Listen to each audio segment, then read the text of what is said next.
Salutations, everybody. It is Matty here today. We got to talk about this Borderlands movie. We already did our review over on Retro Rewind. It'll be the top link in the description if you want to go ahead and check that out.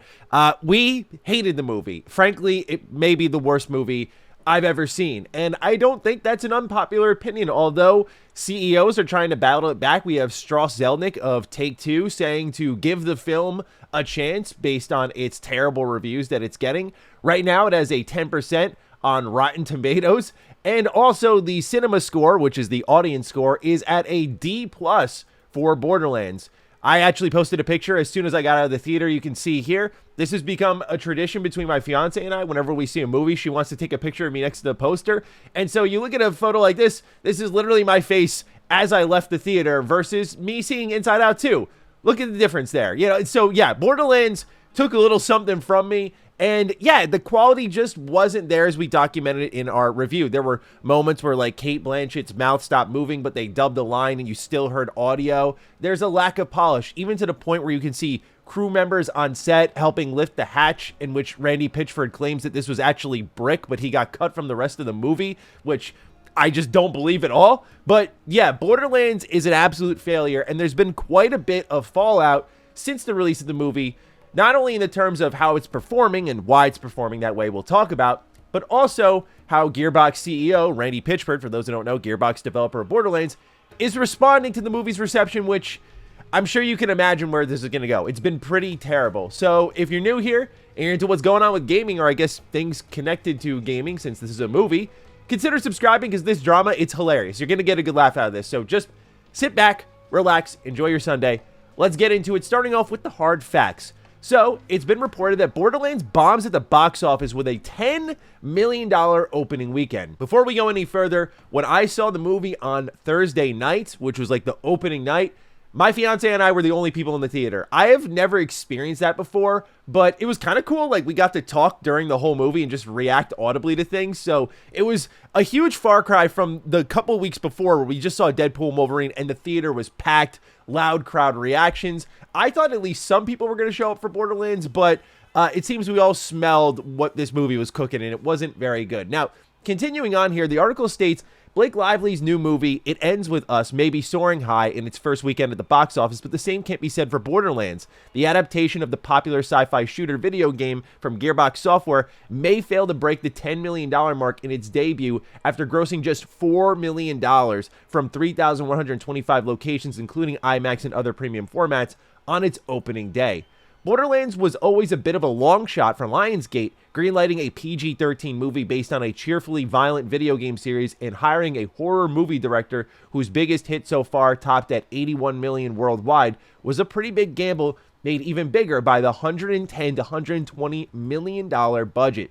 So not only is Borderlands a bad movie as far as I'm concerned, but it's now being considered one of the biggest ever box office flops. When you spent $110 million, we'll say at the bare minimum level, and your opening day is $4 million, and you might crawl past $10 million, this is a massive, cratering, sunk cost. One thing this article pointed out is exactly the biggest problem with Borderlands to me. It's the PG-13 rating. Much like I talked about in my Tiny Tina Wonderlands review, I said that a lot of the writing felt neutered immediately because of the T for teen rating. What made Borderlands great, in my opinion, in Borderlands 1 and 2, the video games, is that these were games that did not care about offending you. The writing was based on a dark comedy style, and it was very lawless, if you will. And because of that, it was hilarious. I love romping through Borderlands 1 and 2 still to this day.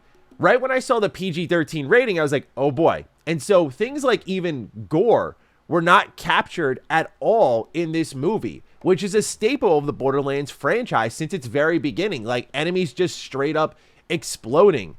I also feel like they didn't evolve the characters well at all, and this movie didn't really serve anyone, new fans or current fans. I think for current fans, it's obvious. The casting choices, the story decisions, the set design, like all of it felt lackluster, low effort, last minute stuff. And that's not what long-term fans are looking for when their big IP is about to hit the big screen and see a whole new set of fans.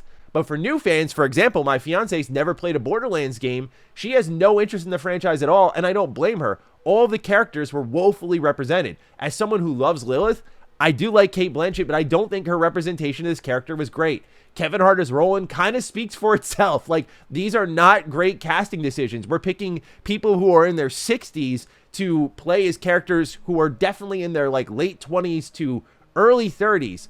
It just doesn't line up. And I know I'm saying a lot of things that have been said before just based on the trailers, but this movie, if I could emphasize anything, is not even a dumb fun kind of movie, like showing up to the theater and just having fun with what it throws at you. Truly, it feels like a nothing burger, and once the hour-and-a-half runtime is up, I was like, all right, there wasn't much here. And I'm not trying to tear this thing down. Many of you may remember I've been like a straight-up Borderlands YouTuber at certain stretches of my career. I straight-up only covered Borderlands 3 for a very long period of time. I have a lot of love for this franchise, so it brings me no pleasure to deliver this sort of news and critique it this heavily. But the reality is, I was walking out of the theater stunned that this ever got released. It frankly should have been canned, because as you can see, it's not even on the road to making some of its money back. And it is even in a position where you could see some glimmers of potential in what could be done in a new Borderlands movie. It requires full recasting, full rewrites. Everything needs to be changed from the ground up, and I just don't think it's going to be worth the investment, especially with it not netting really anyone. It's going to make the IP look weaker. So I would say heartbreaking, but honestly, you get what you deserve in this instance. Like, this is not a good movie. People could tell it wasn't a good movie, and it's being treated as such. And Gearbox CEO Randy Pitchford has not really seemingly taken a liking to that. And just a quick message for Randy, in case he stumbles upon this video before I begin, because I saw him post a tweet about Paul Tassi we'll get into later on people being obsessed with what he has to say. Dude, you are the CEO of a prominent video game company that works on one of the most important IPs in the first-person shooter genre in Borderlands. What you say does matter, and your reaction colors your team, it colors your studio, it colors your IP, whether you like it or not. So yes, you are going to get a lot of people analyzing what you have to say, because a lot of people on your team just want to work on Borderlands, but now, because of these responses, you're starting to color not only yourself, but the IP and the team in a bad light. You don't want to create that negative association. So I just wanted to get that out before we continue on. Yes, what you say matters, because you are the CEO of Gearbox. So at first, it started off all right. He posted how he had so much fun at the premiere event in Dallas, and that it was really cool to just be around a lot of people. And many folks naturally chiming in, saying things like, I hope Borderlands 4 is better than this. And Randy's famous line this weekend has been asking if people actually saw the movie. And yeah, it goes to a really bad back and forth. I normally don't like to cover the Twitter back and forths. I think it's kind of lazy content, but it's really just for you all to see how things break down so quickly over the course of a couple of days. To which Randy says, too many times to count. He's seen it too many times to count, or are you just a dick? So the criticism continued to roll in, and one person said that the Borderlands movie should have done a retelling of Borderlands 1, to which Randy says, is this a sentiment anyone else shares? Should the movie have just done a one-to-one retelling of the Borderlands 1 story? This platform lets someone like me hear from someone like you, which is cool. Thanks in advance for your helpful and constructive feedback. And much of the replies were critiquing the movie and its storytelling, to which every single reply of Randy's included asking people if they've watched the movie, which I feel like this is one of the rare instances you could look at the trailer, take it to someone who's seen the movie. This is something you could look at the trailer and understand, maybe not from a story level, but the decisions that were made that hurt the movie. You can just look at it, like even the color grading, and be like, I don't think they really got it here. Anyway, a lot of criticism has been pouring in for Borderlands, even from some of the top Borderlands creators like Killer 6, to which they have been blocked by Randy Pitchford.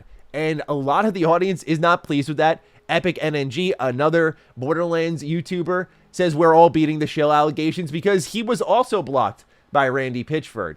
Now, since then, he's responded to this little kerfuffle saying, I blocked a bunch of truly nasty accounts, but in the process, I have accidentally blocked at least 3 good accounts, including at least one person I like and have actually met in person. I'm so sorry, sincerely. If I have mistakenly blocked you, no excuses. Let me know if I screwed up so I can fix this. Thanks. I usually don't block criticism. I've always profited from it, and I've never been in short supply. Cheers and be cool. So you see this kind of tweet, and you're like, all right, Randy, like, hey, things happen. Look, for me, I don't know how you accidentally block anyone. You kind of read it, see the handle.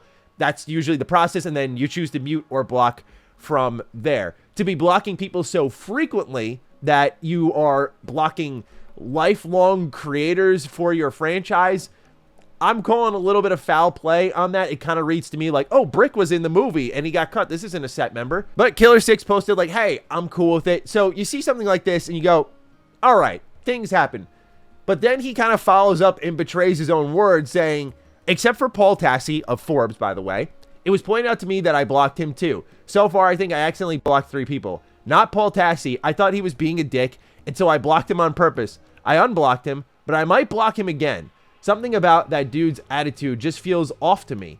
I read some shit he wrote where he seems to act like he knows me and fronts like he knows something he doesn't, and that doesn't rub me right. Bad vibes. But I don't know him at all, and only what he writes on Twitter, so who knows? The internet can be a mess sometimes. It's strange to be someone other people seem to want to think about and talk about, and I know he's super obsessed with the stuff me and my company make, and I know he's a dude who makes a living talking shit, so good for him. I'm not in the mood to want to fuck up his money, so have at it, my dude. Be cool. Which, I just, like, dude, I see this and I hurt, because I'm not trying to be naive. Like, I get it. Like, there was a level of excitement for this movie, for Gearbox, and it's not panning out. I think part of it's burying your head in the sand a bit and people tearing you out and being like, no, hello, like, this isn't what you think it is. It's not good. This should have been better. But to personally single out one journalist after saying like, hey, I didn't mean to block some people, be cool, and then proceeding to light someone up individually in a post that felt like it should have just been put up as a DM between like 2 people kind of venting about the process. Like, I get the frustration. I can imagine with the excitement of, oh my God, we're doing a Borderlands movie, and oh my God, no one really seems to like it. Like, I can sympathize and understand the frustration in that. It just doesn't justify the emotional reaction. You got to pull out of Twitter. Like, this is what happens. People get dragged into the dregs of Twitter. You just continue to reply, and you sink yourself deeper because you're bringing yourself to a level that you shouldn't be at as a CEO. That's not an insult to the audience critiquing them, but you got to try to take the high road, understand, take your lumps, and take your criticism and build off of it like you're saying you're going to.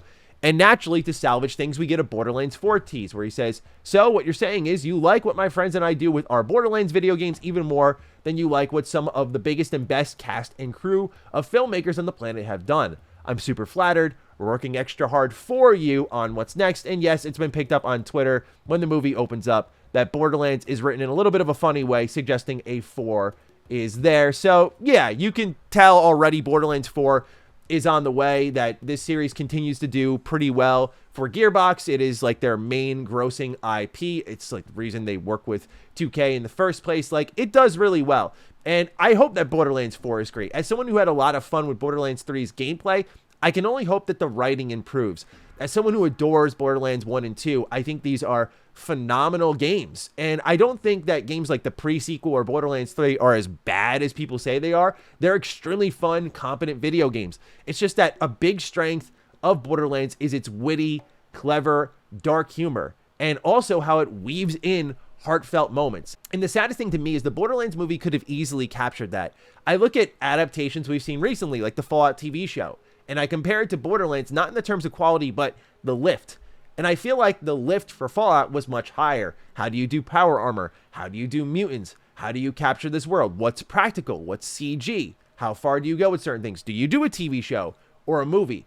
And when I look at these one-to-one, I feel like Borderlands as a series built off of having really great Easter eggs. Like, Gearbox does some awesome Easter eggs. I feel like this movie should have been a home run in the terms of, like, how do we translate one-to-one? Like, okay, guns, okay, loot, okay, settings, and building those sets with, like, really cool things that you've seen in the game. It's been proven time in, time out that, like, that sort of fan service is what carries these things to the mainstream, because all the gamers, for example, start freaking out about it. And then you have something like the Fallout TV show, which now reaches one of the best TV shows ever made in the terms of, like, gross and performance and viewers. Like, it's incredible, but it's because it respected the source material. And when you look at something like Borderlands, the biggest problem is it doesn't respect the source material. Now, there are rumors right now that there was an original script from years ago, and it got scrapped for a lot of reshoots in the last year. And I think you can feel that. It looks like some of the CG, for example, is very last minute. Like, I'm talking, it kind of looks Phantom Menace style bad. Like, there's a lot here that just felt it was stitched together last minute. The story itself, I'm not going to spoil it for you. If you want the spoilers, again, check out a review on Retro Rewind linked below. But yeah, like the story just runs in a circle that is very much, I feel, fruitless and doesn't add to the character it's solely targeting throughout the film. And it's disappointing at the end of the day. I think this movie could have been an easy home run and at the least a gem that maybe deserved a little more appreciation if they put some more love and care into it and maybe did less reshoots and rewrites. But here's what we've been graced with, and so you kind of reap what you sow when it comes to Borderlands. So those are my thoughts. Again, link down below if you want to check out the full review between Locke and I talking about the movie in depth, each from its plot elements, which are, I guess, kind of there, to individual performances, and somehow we get into Lord of the Rings after. So if you want to check that out, get a feel for Retro Rewind, what we're doing there. We're going to be talking about Aliens this coming week, as well as Alien Romulus. We're going to be reviewing that, so keep an eye out for that. With that, take excellent care of yourselves, and I'll see you in the next video. Stay sexy, stay active. I love you all. Peace.